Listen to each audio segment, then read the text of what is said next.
떠난 후에 떠난 후에 남겨진 것들이라고 하는 이 책을 가지고 여러분과 함께 이렇게 나눌 수 있게 됐습니다. 저는 현재 그 목회를 하고 있습니다. 그리고 이제 3P의 여러 과정들을 다 거쳤고요. 3P 독서 리더 13기, 또 재수강 15기, 또 업저버로 16기를 마쳤고, 그리고 2020년도에 마스터 과정까지 마쳤습니다. 강경 대표님을 비롯해가지고 좋은 강사님들, 그리고 3P에 관계된 많은 선배님들을 이렇게 만나서 3P라고 하면 아주 그 행복감에 젖어들기도 합니다. 제가 처음에 이제 양재 나비를 참석했을 때는 3P의 성지라고 하는 그 양재동 지하에서 할 때 참석을 시작했고, 그리고 이제 1년 전인가 2년 전에 그 흔적을 한번 찾아봐야 되겠다 그래서 양재동 그 성지를 갔었는데 지금은 커피숍으로 바뀌어져 있더라고요. 아무튼 오늘 이렇게 베스트를 할 수 있는 기회를 주셔서 대단히 감사드립니다. 가수 김광석 씨가 어느 60대 노부부 이야기라는 노래를 불렀죠. 그때 당시 김광석 씨는 그 32세의 일기로 세상을 떠났지만 이분이 뭐 60대도 안 살아보고 60대 노부부라고 했는데 지금은 수명연한이 늘어나서 특별히 60대든 70대든 이제 3P를 만나면 아주 젊게 살 수가 있구나 이런 생각을 갖게 됐습니다. 제가 그렇게 살고 있습니다. 어느 60대 노부부의 이야기를 듣고 아니 이 양반은 왜 60대가 노부부야 이렇게 이제 생각을 했는데 제가 60대입니다. 그래서 오늘 60대의 베스 이야기를 여러분에게 들려드리도록 하겠습니다. 성경에 보면 이제 이런 이야기가 있어요. 잔치집에 가는 것보다 초상집에 가는 게 더 낫다라는 이야기가 있습니다. 그래서 오늘 저는 이런 것들을 보면서 오늘 이제 베스 하는 것을 이렇게 가만히 생각해 보면서 떠난 후에 남겨진 것들이라는 이 책에 베스를 하게 되었는데 이 책을 사람들이 어떤 사람 의미 있게 인생을 살아가려고 하는 사람들은 이 책을 가까이 하겠지만 이 죽음에 대한 이야기이기 때문에 사람들이 꺼려하는 경우도 있겠구나라고 생각을 했습니다. 이 책의 저자가 김세별 씨인데 여자 이름 같아서 여자라고 생각이 들었어요. 그런데 유튜브 영상을 보니까 남자더군요. 그런데 김세별 씨가 왜 이 책을 쓰게 되었을까? 사실 이런 책은 쉽게 손이 가지 않은 책입니다. 죽음의 이야기이기 때문에 그렇죠. 죽은 후 흔적들을 지우는 이야기입니다. 좀 어떻게 생각하면 좀 끔찍하죠. 그러나 그런 죽음과 끔찍한 이야기들에 대해서 참 개운한 마음이 많은 사람들에게 없을 것이라고 생각합니다. 그래서 이 책을 보면서 저는 두 가지를 생각했습니다. 하나는 뭐냐면 유품정리사 김세별이라고 하는 사람인데 이 사람이 김세별 씨는 어떻게 해서 이 책을 쓰게 되었을까? 어떻게 해서 또 하나 이제 있습니다. 양재나비는 왜 이 책을 추천 도서로 선정했을까? 이렇게 두 가지를 생각하면서 이제 이 책을 읽고 생각을 하게 되었습니다. 먼저 이제 제가 살펴보기 원하는 것은 김세별 씨는 어떻게 해서 이 책을 쓰게 되었을까? 김세별 작가는 유품정리사라고 하는 직업을 갖고 있습니다. 영상에서 캡처한 것인데 유품정리사라고 하는 것이 이제 12년 이것이 이제 다시 발행된 책이기 때문에 15년가량 된 것 같은데 한 길로 온 사람입니다. 그러니까 25년 동안 죽음의 현장을 정리한 사람이죠. 그 15년째 죽은 사람의 유품을 정리해 주는 그런 사람입니다. 유품정리사라는 것은 돌아가신 분들의 이 세상에 남기고 간 흔적을 정리하는 사람이죠. 근데 저는 유품 정리사라고 하는 그런 것들이 좀 생소하게 느껴지지가 않았습니다. 그래서 이번에 특수 전문가 김세별 씨인데 이 영상에서 캡처한 내용들입니다. 특수 청소 전문가가 뭐냐? 고독사, 자살, 범죄 현장에 시신이 수습된 후에 그곳을 깨끗이 청소하고 고인의 유품을 정리하는 일이다라고 했습니다. 그래서 유품 정리사라는 것은 떠난 분들이 이 세상에 남기고 간 마지막 흔적을 정리해주는 사람이다라고 하는 겁니다. 근데 저는 이제 이것이 좀 생소하게 느껴지질 않았습니다. 왜냐하면 저도 목회 현장에서 보니까 수도 없이 이제 장례식을 집도해봤기 때문입니다. 안타까운 죽음도 수없이 봤고요. 또 젊은 나이에 세상을 떠난 청년들도 보았고, 또 수가 차서 인생을 다 살고 이제 세상을 떠난 분도 보았습니다. 저는 장례식을 하게 되면 제가 직접 염습을 하진 않지만 장례 지도사가 그 일을 하지만 그 염을 하는 시간엔 유가족들과 함께 꼭 참석을 하려고 합니다. 그리고 그 장면 하나하나를 다 봅니다. 사람이 죽으면 장례식을 하죠. 그 장례식 과정에서 가장 슬플 때가 있습니다.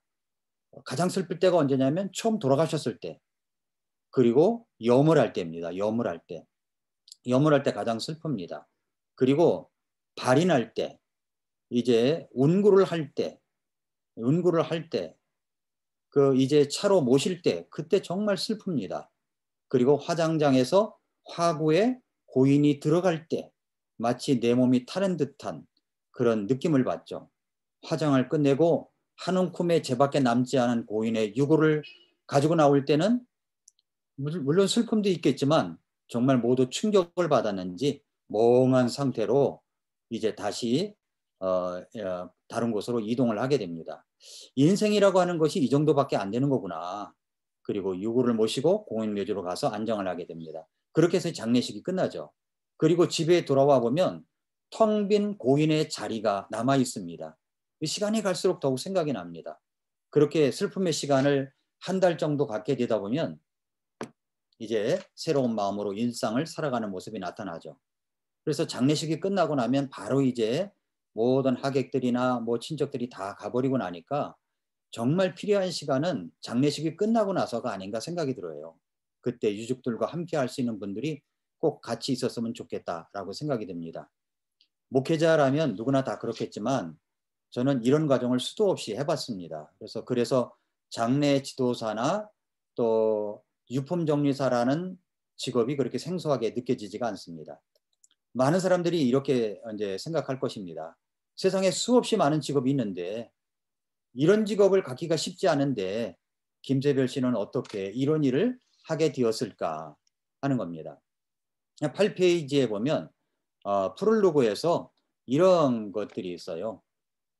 이제 제가 요 사진을 보면은 요 사진은 이제 삼성병원 입구에 장례식장 입구에 가보면 이런 작품이 있습니다. 제가 눈물 한 방울이라고 지어봤습니다. 들어가며 나오며 이것을 봅니다. 눈물 한 방울. 그래서 많은 생각을 갖게 되죠. 초상집에 가는 것보다 잔치집에 가는 것보다 초상집에 가는 것이 훨씬 낫다라고 하는 것을 인생의 마지막을 생각할 수 있기 때문에 이런 것들을 생각해 볼 수 있게 됩니다. 8페이지에 보면은 프롤로그에서 떠난 이들이 우리에게 가르쳐 준 것들이라는 제목으로 첫 문장이 이렇게 시작됩니다. 세별아, 우리 철수 죽었다. 넌 철수랑 어렸을 때부터 형제처럼 지냈으니까 꼭 알려줘야 할 것 같아서. 그래서 이제 가장 친했던 어떤 친구의 죽음, 그러니까 23세 나이로 이제 오토바이 갖는 것이 꿈이었던 그 친구가 있었는데 첫 월급을 모아 사가지고 이제 오토바이를 타고 가다 그만 신호 위반 차량과 부딪혀서 죽고 말았습니다. 원하던 것을 갖고 즐거움도 누리지 못한 채 그 친구가 세상을 떠난 거예요. 태어나서 처음으로 요만한 과정을 보게 되었답니다. 친구의 몸을 닦아내고 수의를 입히며 마지막까지 정성을 다하는 염습을 하는 그 장례 지도사의 모습을 보면서 김세별 씨는 아주 큰 충격을 받은 것 같습니다. 그때 그 감동은 지인이 염습을 할 만한 사람 좀 구해달라는 말에 자신이 직접 나서서 염습을 하다가 그만 장례 지도사까지 하게 되었다고 합니다. 당시에는 장례 지도사라는 말이 없었다고 해요. 체계적으로 가르쳐 주는 것도 없었고 그 안치실에 있는 고인의 몸에 손을 대는 것도 두렵고 떨림이 있었답니다. 그러다가 차츰차츰 경력을 이제 쌓아가게 되었는데 정말 그렇게 염습을 하다 보면 모든 사람의 죽음이 그렇게 똑같지 않다는 사실에 정말 충격을 받습니다. 드라마처럼 죽음의 두려움을 이겨내고 마지막 순간까지 평온하게 맞이하는 건 1000명 중 1명 주어질까 말까 하는 죽음입니다. 죽음의 모습이 그만큼 이제 다 다르다는 거죠. 아마도 거두는 이 없는 외롭고 쓸쓸한 죽음이 참 많다는 것을 이제 알게 됩니다. 그렇게 이제 1년이 지나고 5년이 지났을 때 최연소 사무장이라는 명함도 붙게 되고 가끔씩 일하면서 느낀 점들을 블로그에 올리기도 하고 어느 날 여성 한 분이 전화가 왔더래요. 부모님이 들어가서 유품을 정리해야 하는데 도와달라는 그런 전화였습니다. 유품 정리는 이제 그래서 유품 정리를 도와달라는 그 여성의 부탁을 거절할 수가 없었대요. 그래서 이제 그 영상에 보면은 이제 이런 모습이 나오는데 유품 정리를 해달라고요 했는데 본인이 출근했을 때 아버지가 각혈을 하시고 돌아가셨는데 장례를 치르고 집안을 정리하려고 하니까 엄두가 안 났다는 거예요. 아버지가 아픈데도 돈을 벌려고 출근했다는 게 너무 속이 상해가지고 그래서 직접 혈원을 청소를 하고 집을 정리한다는 게 너무 힘드니까 시신에 대한 경험 있는 장례 지도사에게 부탁을 하게 된 거라고 합니다. 그러면서 이제 이렇게 이제 이야기를 합니다. 김세별 씨는 이렇게 말해요. 세상을 떠나니가 소중하지 않아서 그런 것이 아니고 그를 사랑하지 않아서 그런 것도 아니라는 것입니다. 오히려 그 반대라는 거죠. 홀로 살다 고독하게 죽고 스스로 목숨을 끊고 범죄로 인해 또 생명을 잃은 가족에 대한 죄책감과 슬픔 때문에 직접 정리할 수가 없는 것이라는 사실입니다. 라고 그렇게 이야기를 해요. 그래서 왜 이 일을 하게 되었는가 그랬더니 남은 사람들의 슬픔을 덜어주는 세상이 꼭 필요한 일이라는 생각 때문에 그렇다고 그러고 또 고인이 남긴 흔적을 깨끗이 지우고 고인의 유품을 정리해 가족에게 전달하고 주변을 청소하는 것뿐이지만 안타까운 죽음이 너무나 많아서 떠난 이들이 세상에 남겨놓은 메시지 마지막 인사를 가장 가까이에서 전해 들은 사람으로서 이들의 이야기를 알려야 한다는 책임감이 있었고 유품 정리사를 바라보는 부정적인 시선을 바꾸고 싶다는 것이 들어있습니다. 왜 이 책을 썼는가 그랬더니 13페이지에 그런 얘기가 나와요. 13페이지에 보니까 그냥 어떤 사람이 태어나서 이런저런 험악한 일을 겪다가 죽었다라는 자서전이 아니라 신문의 가십거리를 다룰 만한 자극적인 이야기를 전하려고 하는 것이 아니라 독자들이 떠난 이들의 뒷모습, 남겨진 모습 속에서 꼭 하나 기억해 주었으면 하는 것이 있었다고 말합니다. 그리고 그것은 우리가 무심코 지나쳐온 다양한 죽음 속에는 언젠가 내가 맞닥뜨릴지도 모를 하루가 들어있고 지금 내 옆에 살고 있는 우리 이웃들의 이야기가 담겨 있고 우리가 정말로 남는 것은 집도 돈도 명예도 아니라 누군가를 마음껏 사랑하고 사랑받았던 기억 오직 그거 하나뿐이다. 이 사실을 전하고 싶었다는 겁니다. 한 번은 유품정리 의뢰가 들어와서 현장에 갔더니 고인의 아버지가 정리를 다 해놓은 상태였습니다. 그래서 딸의 죽음으로 마음이 무척 힘드실 텐데 저희에게 맡기시지 어찌 그렇게 혼자 다 하셨느냐고 그렇게 아버지에게 물었더니 아버지가 이렇게 말하더라는 거예요. 나 때문에 이 세상에 나온 아이인데 마지막도 내가 갈무리해야 하지 않겠소? 이렇게 이야기를 하더랍니다. 그러면서 김세별 유품정리사는 이렇게 프롤로그를 마칩니다. 유품정리사로서 나의 경험을 통해 당신이 지금보다 주변 사람들을 더 소중히 여기고 진정한 삶의 의미를 찾게 되기를 나와 내 사랑하는 사람들이 살아있음에 감사하며 그냥 사는 것과 감사하며 산다는 것의 차이를 깨달을 수 있기를 간절히 바란다. 이런 이야기가 프롤로그 마지막에 쓰여 있는 것을 보고 마음에 감동을 받았습니다. 여기서 저는 우리 모두에게 우리 선배님들에게 이런 걸 나누고 싶어요. 유품정리사로서 나의 경험을 통해 내가 하고 있는 일을 통해서 여러분이 어떤 직업을 갖고 있든지 간에 나의 하는 일을 통해서 주변 사람들을 소중히 여기고 또 삶의 의미를 찾게 도와주고 그리고 나와 내 사랑하는 사람들이 살아있음에 감사하면서 그뿐만 아니라 그냥 사는 것과 감사하며 산다는 것의 차이를 깨달을 수 있기를 바라면서 우리가 이 세상을 살아가야 되지 않느냐 이런 생각을 이 부분에서 읽게 됐습니다. 이 책은 여러분과 나 그러면서 말하기를 여러분과 나 우리 모두는 다 소중한 존재라고 이야기를 해요. 모두 다 소중한 존재다. 정말 그렇습니다. 소중한 존재입니다. 내가 살아있다는 사실만으로도 고마워하는 사람이 있다는 거예요. 저는 그 현장을 많이 봅니다. 살아있다는 것만으로도 고마운 사람이 있습니다. 단지 우리가 모르고 있을 뿐이라는 거죠. 이 책은 4부로 구성되어 있습니다. 1장은 이 프롤로그를 진지하게 읽으면 이 4장의 내용을 보면 이래서 썼구나라는 것들을 더 생각해 볼 수가 있어요.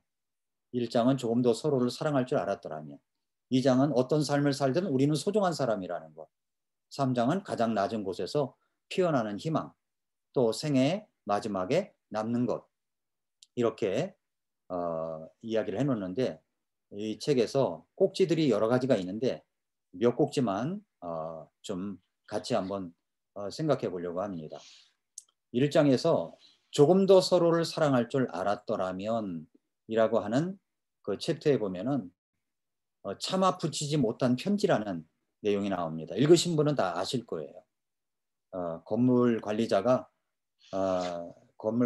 세입자가 죽은 집에서 아치가 난다 하면서 이제 김세별 유품정리사에게 청소를 의뢰를 했습니다. 한 젊은이가 극단적인 선택을 한 겁니다. 그런데 이 극단적인 선택을 했는데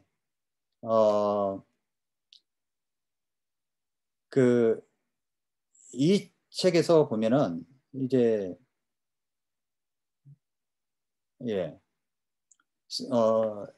그 성적이 상위 1%가 아니면 지원도 못하는 곳.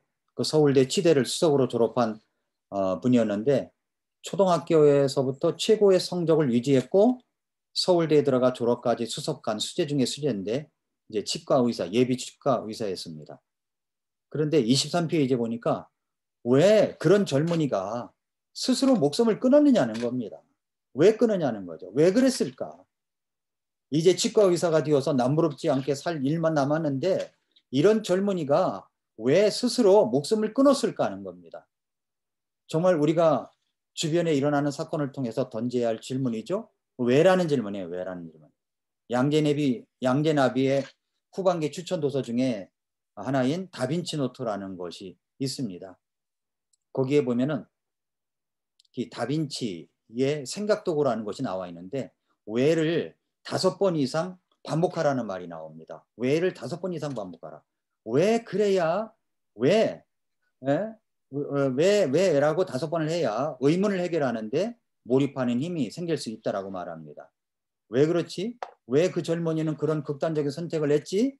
왜 그렇지? 그 왜 그랬을까를 생각하니까 그 젊은이의 유품을 정리하다가 책들 사이에 섞여 있는 스프링 노트를 펼쳐서 한참을 읽어봤답니다. 노트는 시 같기도 하고 노래 같기도 하고 한 그 글에서 페이지마다 이제 적혀 있었습니다.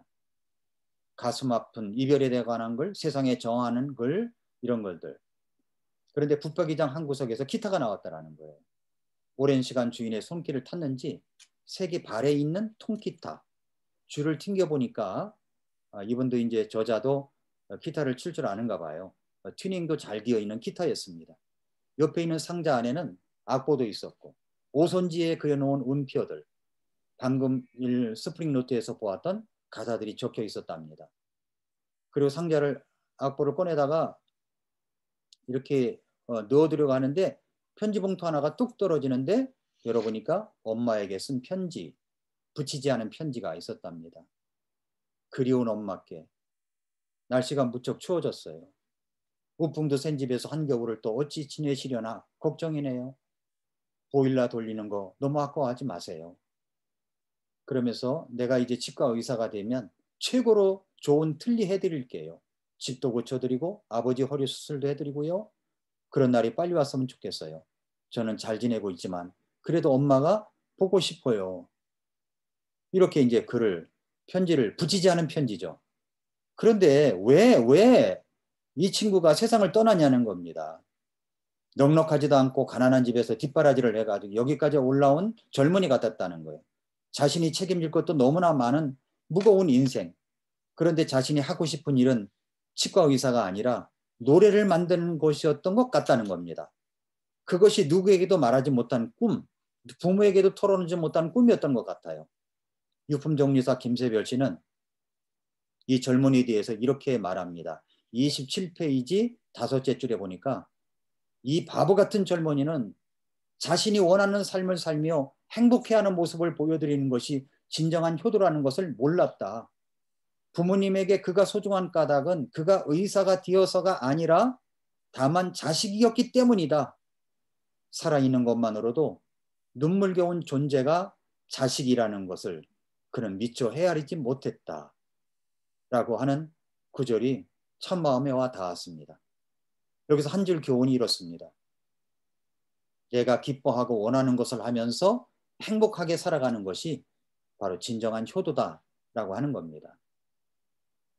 또 40페이지에 보면은 아들을 범죄자로 만든 심사임당 이야기가 나와요. 그 이야기를 보면서 어서 많이 들었던 이야기다 생각이 들어서 서치를 해보니까 2011년 11월에 일어난 사건으로 이 평범해 보이는 압구정동의 한 고등학생이 어머니를 흉기로 찔러 살해하고 그 시신을 8개월 동안 방치한 그런 사건이었습니다. 엄마를 살해한 전교 1등 이렇게 신문에 이제 제목으로 나왔었어요.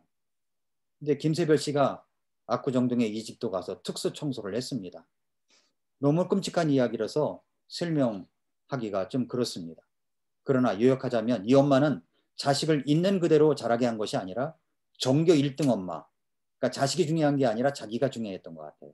자기가 전교 1등 엄마, 아들을 서울대 보낸 엄마라는 타이틀을 얻기 위해서 아들의 성적에 집착하다가 자식이 그 잔소리와 억압에 견디지 못해서 탈출구로 엄마를 살해하고 양심이 불에 탄 사람처럼 8개월 동안 그렇게 시신과 함께 지낸 사건입니다. 부모가 이혼을 하고 엄마 혼자 키우고 있었는데 아버지가 그 엄마와 연락이 닿지 않자 집에 찾아왔고 그것이 발각되어 경찰에 연락을 했습니다. 그런데 이 부분이 또 마음에 남는 거예요. 그 아들이 이제 범죄 사실이 드러나서 형사에게 끌려가던 날 이 아들이 전교 1등 아들이 형사들에게 끌려가면서 아버지를 바라보며 이렇게 말했다고 합니다. 아빠, 무슨 일이 있어도 나 안 버릴 거지? 내 옆에 있을 거지? 김세별 작가는 이렇게 정리했습니다. 그 아이는 부모의 사랑이 너무나 고팠던 아이라고요. 부모의 사랑이 너무 고팠던 아이. 그러나 사랑 대신 몸과 마음의 상처만 받았던 아이라고.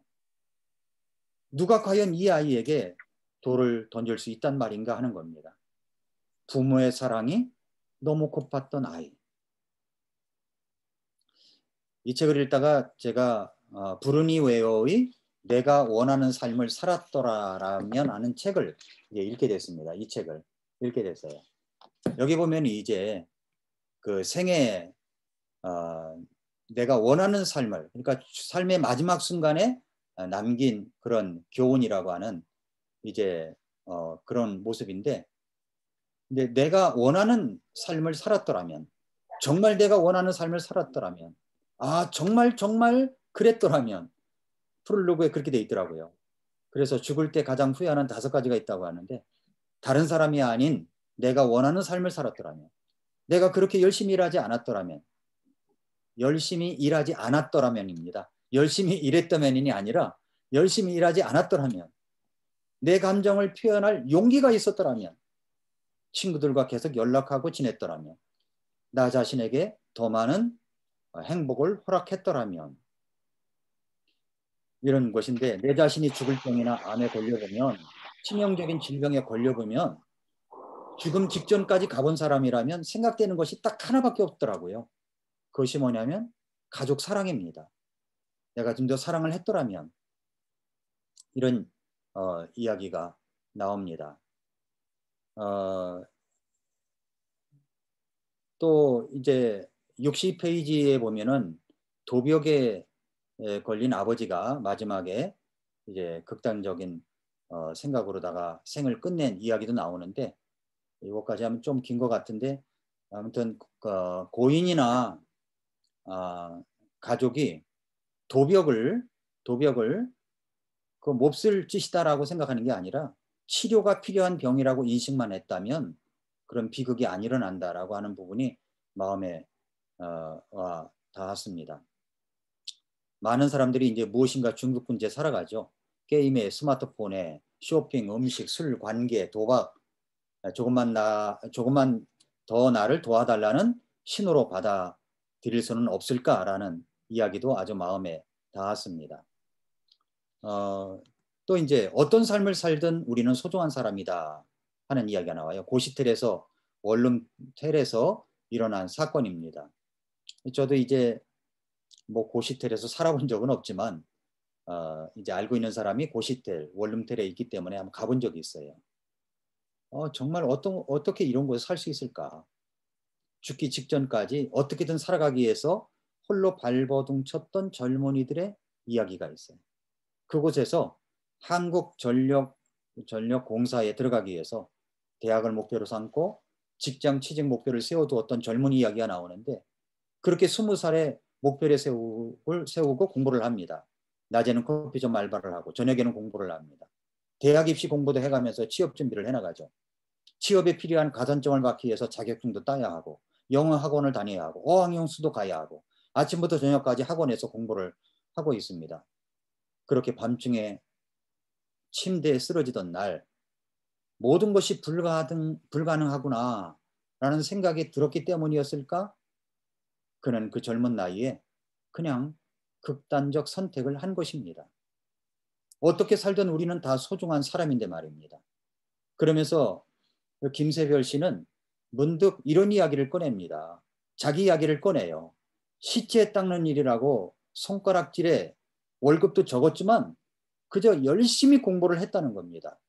최고의 장래 지도자가 되겠다느니, 나중에 창업을 하겠다느니 하는 거창한 목표가 아니라 그저 죽은 이의 마지막을 내 손으로 깨끗하게 정리해서 보내고 싶다는 작은 바람을 가지고 묵묵히 열심히 일했다는 겁니다. 5년을 일했더니 그 분야에서 최연소 사무장이 되었고, 그리고 나중에 창업의 기회도 맞이했습니다.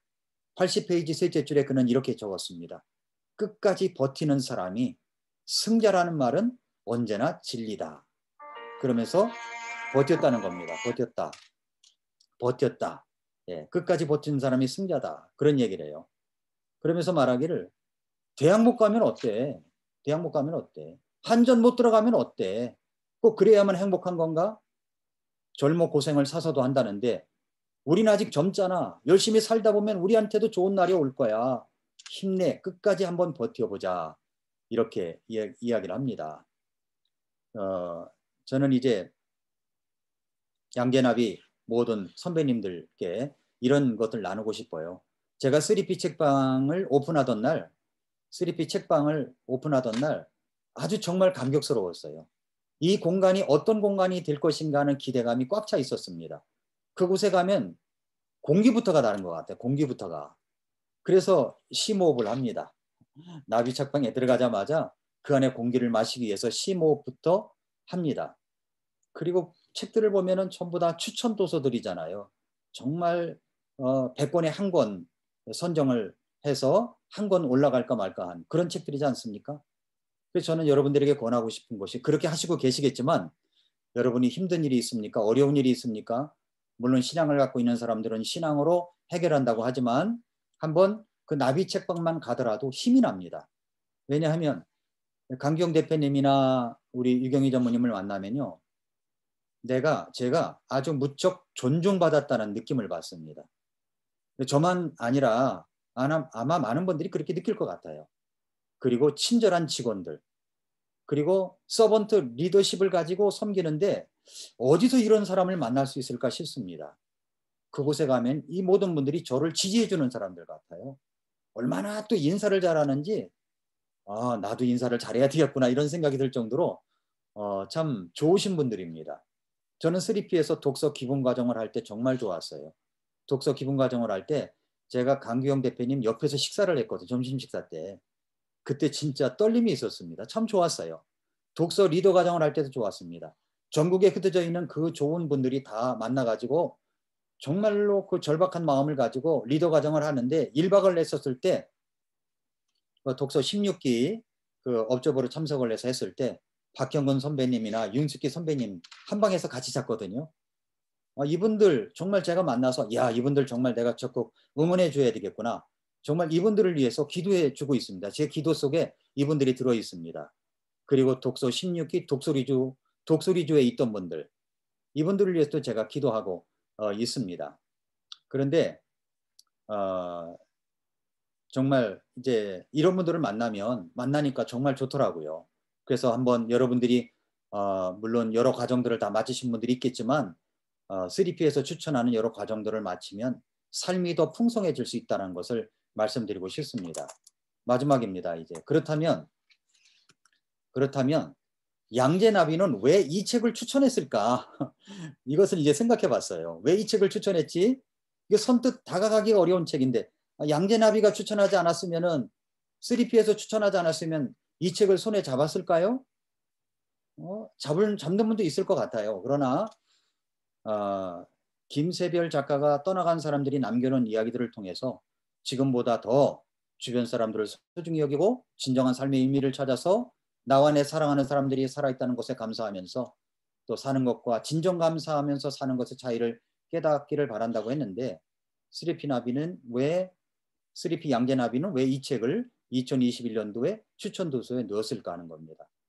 저는 여기에 강기영 대표님의 철학과 꿈이 있다고 생각을 합니다. 늘 이제 대표님의 꿈과 철학을 듣잖아요. 그것은 첫째는 혼의 성장과 성숙을 위해서 그렇구나. 우리 혼이 성장하고 몸의 건강을 위해서 추천 도서를 정하고 또 하나 이런 종류의 책을 통해서 우리의 영혼이 깨어나기를 바라는 마음 때문일 것이다 라고 생각했습니다.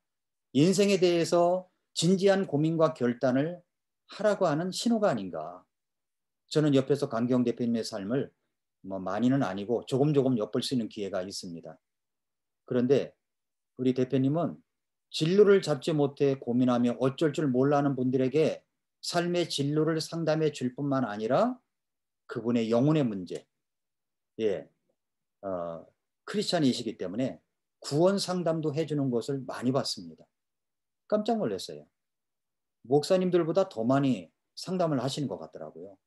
사형리 책자로 전하시는데 제가 놀래버렸습니다. 세상에 이런 대표님이 있다는 것 자체가 충격이었고 감격이었습니다. 왜 이 책을 선택하여 우리들의 마음을 숙연하게 하는 것일까요? 왜 오늘 우리는 이런 주제를 놓고 영상을 통해서라도 만나서 나누고 있는 것일까요? 우리 모두 죽음 앞에 놓여져 있습니다. 모두 떠나갈 거고 먼저 떠나는 사람이 있고 나중에 떠나는 사람이 있고 그러면 과연 떠난 후에 무엇이 남겨져 있을까요? 지금 내 곁에 있는 사람들을 더 사랑하는 것, 더 소중히 여겼던 것이 남지 않을까요? 여기에 아름다운 마무리를 위한 7계명이 마음에 많이 남았습니다. 이런 모습들, 삶의 질서를 세우기 위해서 정리를 습관화하세요. 그래서 3P의 정리력 강의도 한번 들어봐야 된다고 생각이 됩니다. 또 직접 하기 힘든 말이 있다면 글로 적어보세요. 이런 이야기들, 병을 숨기지 마세요. 가진 것들을 충분히 사용하세요. 누구 때문이 아닌 자신을 위해 삶을 사세요. 아름다운 추억을 사랑했던 사람들과 많이 남기세요. 라고 하는 건데 한 가지 더 저는 목회자라고 했지 않습니까? 제가 목회자로서 한 가지를 덧붙인다면 사람이 만일 온 세상을 얻고도 자기 혼을 목숨을 잃으면 그것이 무엇이 유익이겠느냐 하는 겁니다. 우리 모두는 다 떠나가게 되어 있습니다. 그러나 떠난 후는 어떻게 될까요? 떠난 후, 우리가 떠난 후 아무것도 없는 것일까요?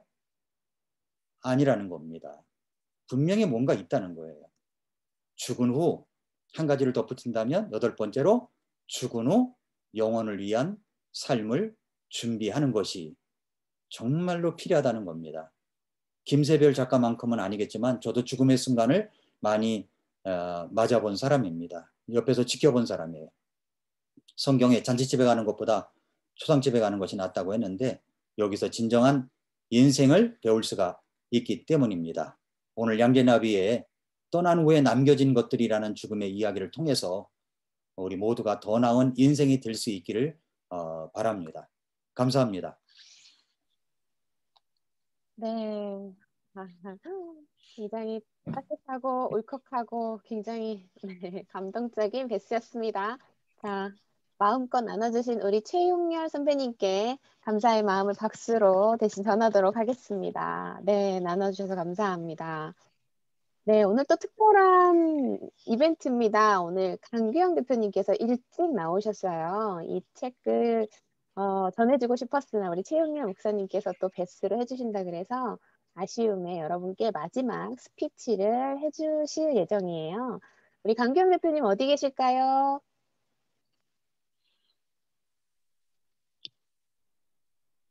예, 안녕하세요. 저 강규영입니다. 네, 힘 3번 드리겠습니다. 시작! 강규형! 강규형, 강규형! 강규형, 강규형! 강규형, 힘! 예, 고맙습니다. 예, 원래 예정에 없었던 건데, 그냥 혹시라도 좀 시간이 남으면은, 이렇게 저기, 기회가 있을까 그랬었는데, 이렇게, 배려를 해주셔서 감사합니다. 예, 그리고, 앞에 발표하신 한 분 한 분들의,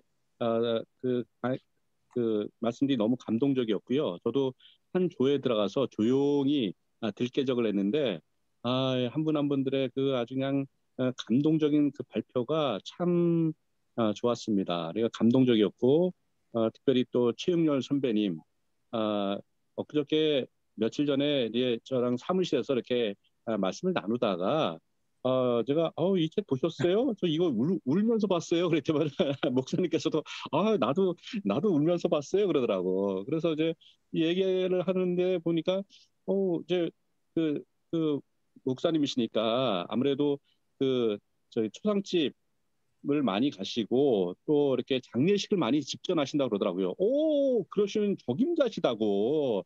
아니 저는 저기 뭐야 저기 결혼식장에 뭐 제가 주례까지는 서봤지만은 장례식을 제가 하진 않았거든. 그래서 난 비전문가다. 그래서 전문가이신 저기 그러면은 목사님께서 이거 한번 해주시면 좋겠다 그러는데 아유 흔쾌하게 허락을 해주셔서 너무 감사드리고 그냥 여러 가지 과분한 말씀을 해주셔서 제가 몸둘 바를 모르겠습니다. 제가 참 존경하는 그런 선배님이시고 제가 그냥 무릎 꿇고서 배워야 되는 그런 선배님이신데 오늘 모두에게 좋은 메시지를 이렇게 전해주셔서 너무 감사합니다.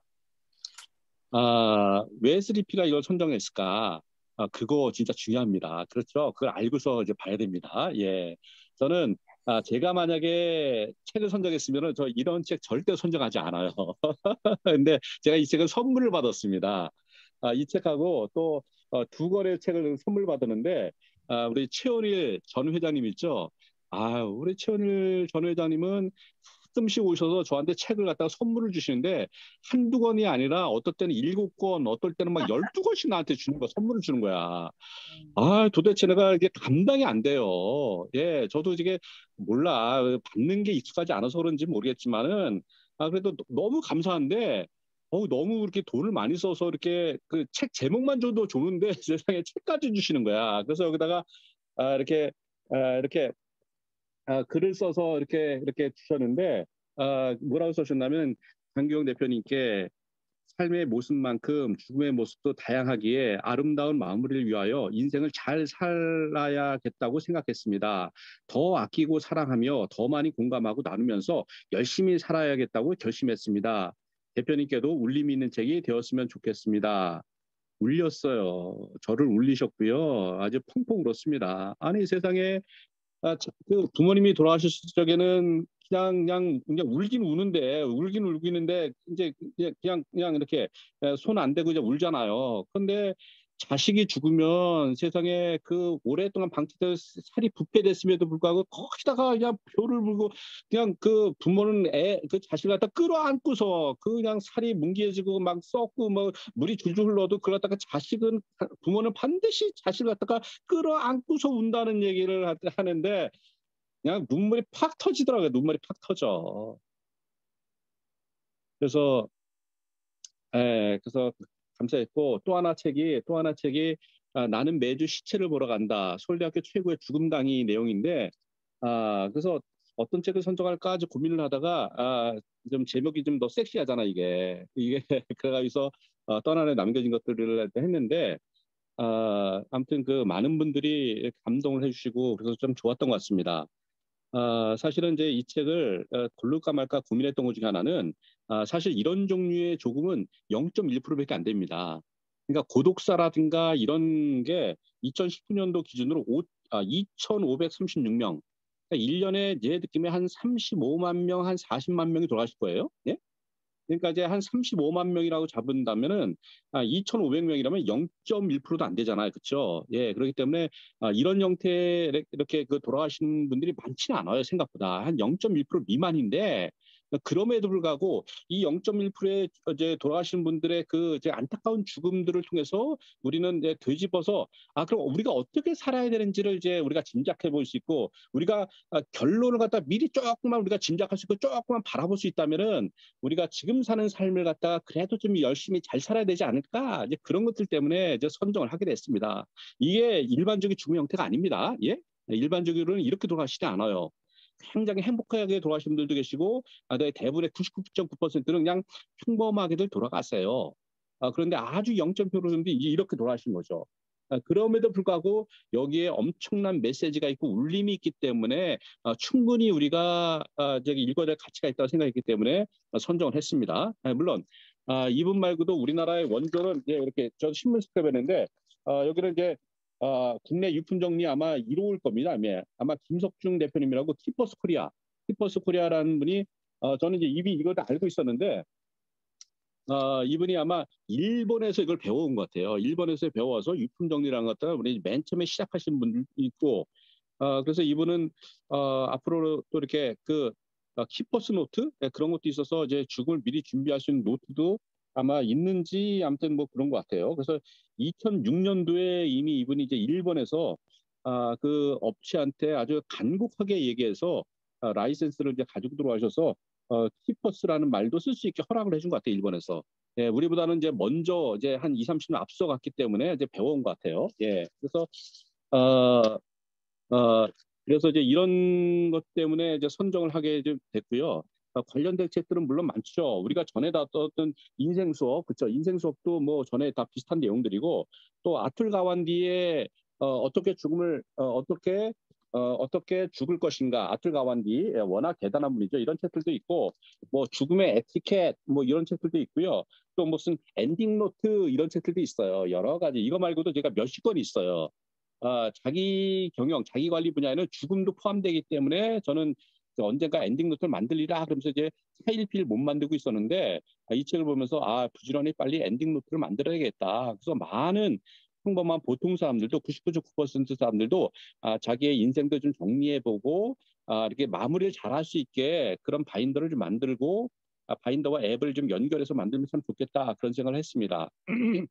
자, 제가 죽음에 관해서 관심 갖게 된 거는 한 5년 전인 것 같아요. 제가 프루덴셜에서 이제 보험 세일즈를 할 적에 저희 지점에서 우연히 한 분을 모셨는데 조금 죽음과 관련이 있는 분들이에요. 그래서 이제 호스피스를 운영하시는 분이셨는데 제 생각에 아직 기억이 이제 가물가물하게 하지만은 아마 원주희 선생님이셨던 것 같아요. 근데 이분은 사가 3개예요. 약사이면서 목사이시면서 장의사 이 3가지 사를 가지고 계신 분인데 이분이 강의를 하시는데 이제 처음에 그런 얘기를 하시더라고요. 우리가 이제 그 죽음에 대해서 아는 것 3가지가 있고 모르는 것 3가지가 있다. 아는 것 3가지는 첫 번째 누구나 죽는다.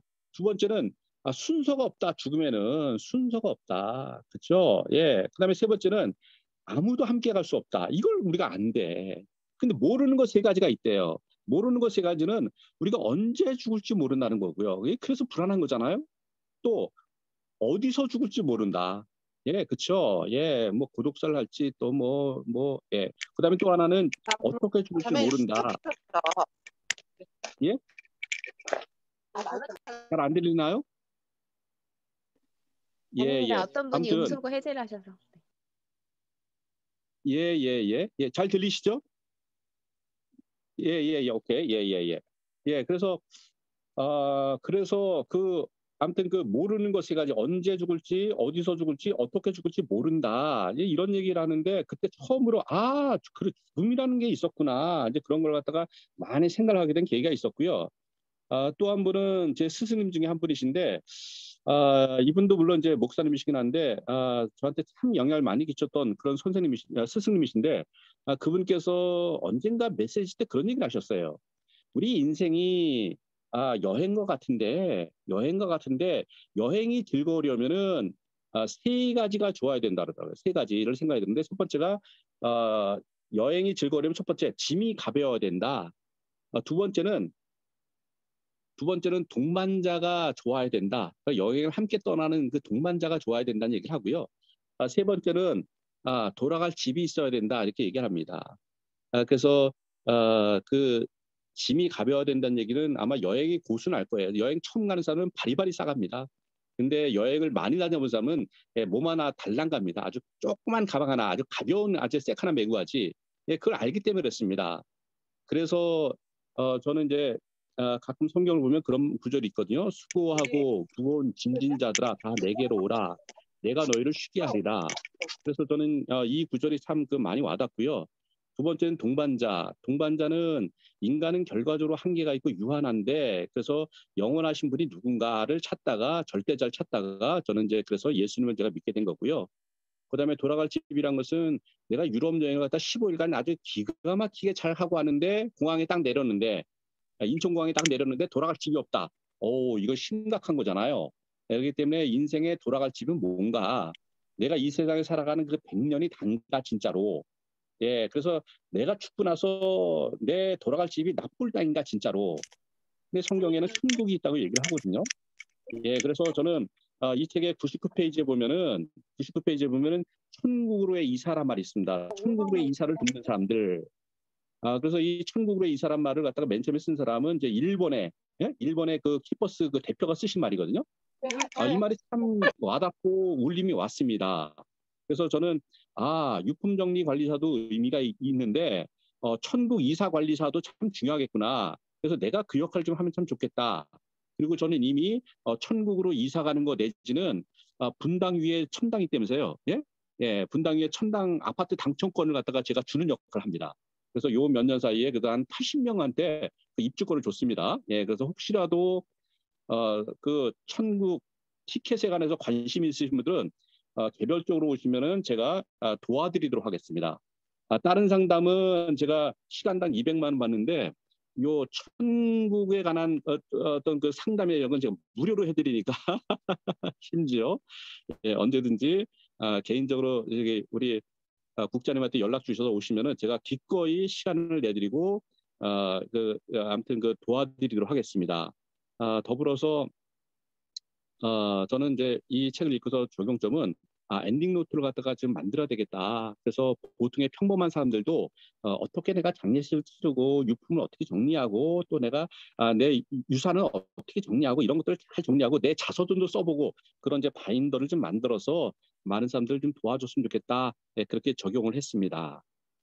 그래서 아무튼 진짜 삶이 100년이냐 그 이후에 영원한 삶에 대해서라도 혹시라도 관심 있으신 분들은 제가 언제든지 상담을 해드리고 도와드릴 테니까 언제든지 오시면은 제가 환영을 하겠습니다. 제가 밥도 살 수 있습니다. 예, 예. 그래서 결과적으로는 우리가 이게 죽음에 관한 얘기지만은 죽음에 관한 걸 공부하는 이유는 삶을 잘 살자는 것 때문에 그런 것 같아요.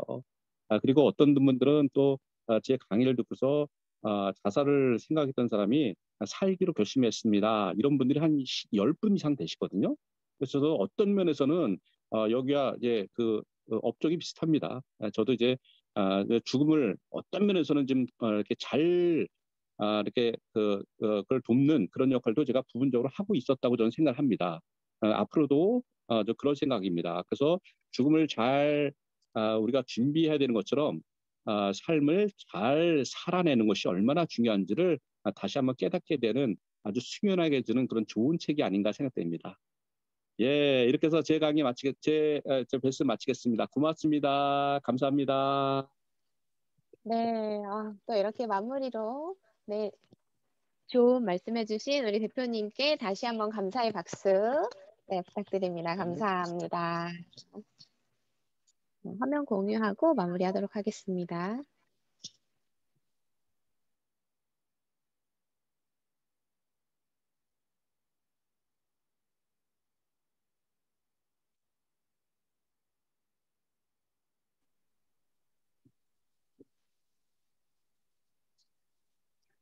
자, 오늘 지정 도서가 상반기 마지막 도서였습니다. 그래서 다음 주 자유도서 한 번 더 하고요. 7월부터는 하반기 도서 목록을 참고하셔야 됩니다. 제가 양재나비 책방에 네, 올려놓았고요. 와, 우리 원하연 선배님 벌써 책 목록을 저렇게 구입하셨군요. 빠르십니다. 네, 이렇게 참고하셔가지고 하시면 되고요. 네, 파일 양재나비 방에서 확인하시면 될 것 같습니다. 583회 자유도서입니다. 다음 주 네, 여러분이 읽고 계신 책 또는 소개하고 싶은 책으로 네, 또 좋은 시간 보냈으면 좋겠습니다. 마지막으로 사진 촬영하고 책박스로 마무리를 할 텐데요. 자, 오늘 책 이렇게 표지를 들어주시면 제가 화면 캡처하도록 하겠습니다.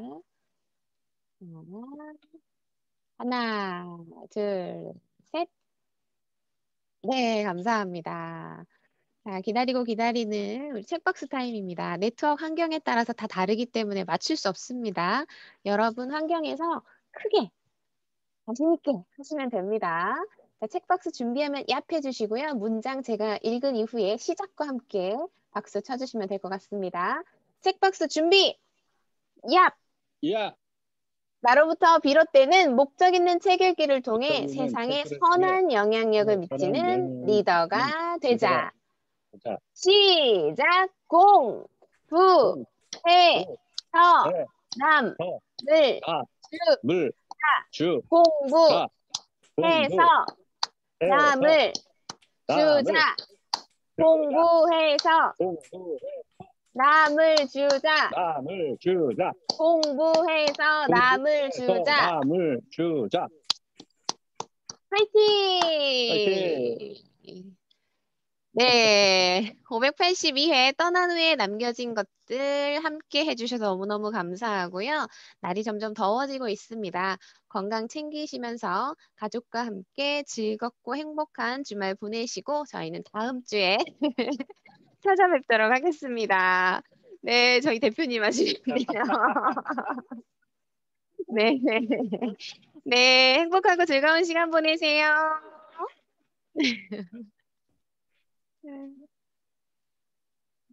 감사합니다.